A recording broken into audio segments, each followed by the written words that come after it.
त्या माऊलीला या समाजाला दुःख दिलं. पण ऐका,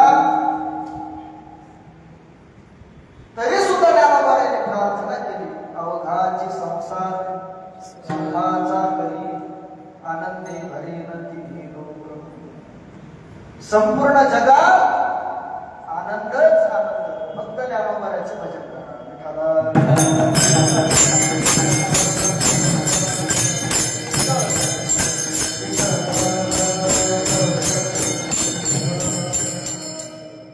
पण ते ज्ञानोबाला गावाला कळाले नाही, परिसराला कळाले नाही,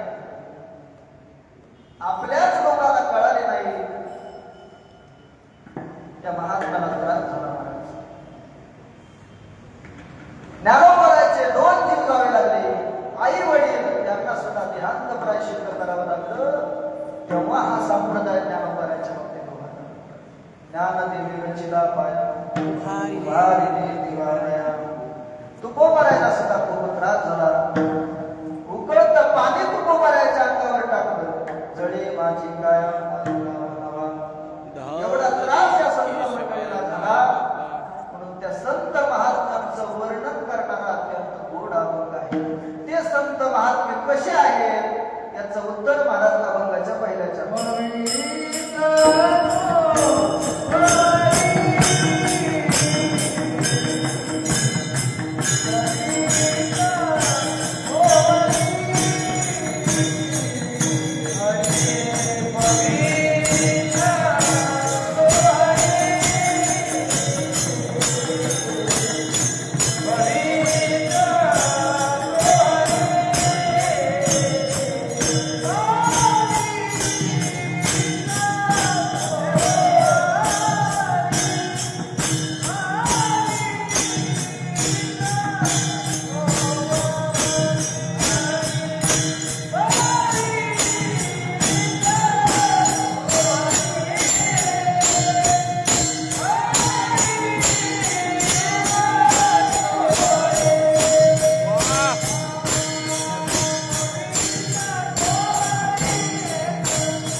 जगद्गुरु तुकोबार या अभंगातून सांगतात की पवित्र सोहळे असलेले संत या विश्वामध्ये एकाच भूमंडळामध्ये आहे.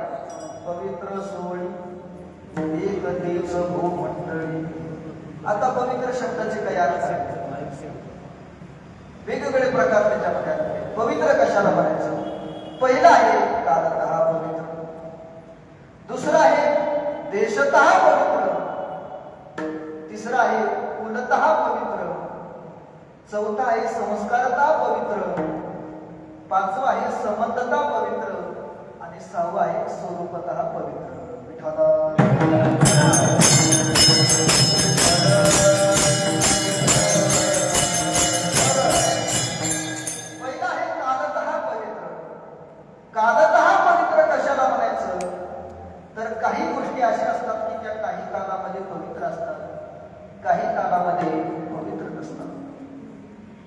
गाय जिवंत असेपर्यंत तिचं सर्व काही पवित्र आहे. नवे नवे 33 कोटी देवाचं वास्तव्य तिच्या पोटामध्ये आहे अशी आपली धारणा आहे. नवीन नवीन तिच्या सगळ्या गोष्टी आपल्याकडे पवित्र मानल्या जातात.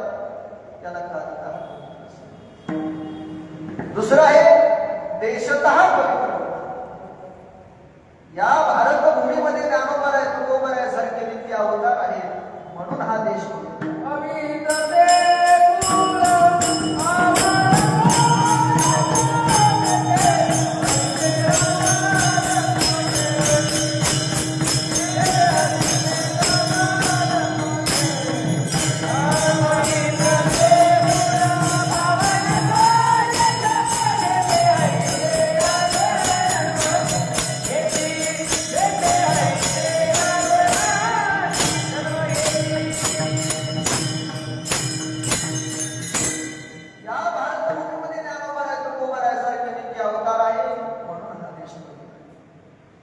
या भारतभूमीमध्ये ऋषी लोकांची नित्य तपश्चर्या आहे म्हणून हा देश पवित्र आहे. या भारतभूमीमध्ये गंगा यमुना सरस्वती नद्यांचा प्रवाह आहे म्हणून हा देश पवित्र आहे. त्याला देशतः पवित्र असं म्हणायचं. तिसरं आहे कुलतः पवित्र. संतांच्या कुळामध्ये जन्म लावला की त्या व्यक्तीच्या ठिकाणी जो काही कुळाचा पवित्रपणा येतो त्याला कुलतः पवित्र असं म्हणायचं. चौथा आहे संस्कारतः पवित्र. जवळ असलेल्या संस्काराने सुद्धा काय असतो पवित्रपणा येत असतो. पाचवा आहे समंतता पवित्र. जे जे त्या महात्म्यांच्या सानिध्यात गेले ते आपल्यासारखेच झाले. आपणा सारखी तुम्ही देवाला बघा, डोंगर म्हणजे आपल्यासारखाच आहे पण त्या डोंगराला जगद्गुरु तुकोबरायांचे पाय लागले म्हणून तो डोंगर डोंगर राहिला नाही तर तीर्थक्षेत्र भंडारा डोंगर. याला संबंधता पवित्र म्हणायचं. आणि सहावं आहे स्वरूपतः पवित्र. मग ते संत कसे आहेत? स्वरूपतःच पवित्र आहे, जन्मतःच पवित्र आहे.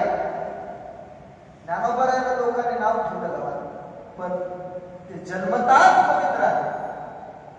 म्हणून असे संत पवित्र सोवळी. सोवळी म्हणजे शुद्ध अंतःकरणाचे. असे संत या विश्वामध्ये एकाच भूमंडळामध्ये आहे. हे झालं ज्ञानशास्त्राच्या दृष्टीनं. पण भक्तिशास्त्राच्या दृष्टीनं संत कसे आहे अभंगाचं दुसरं चरण.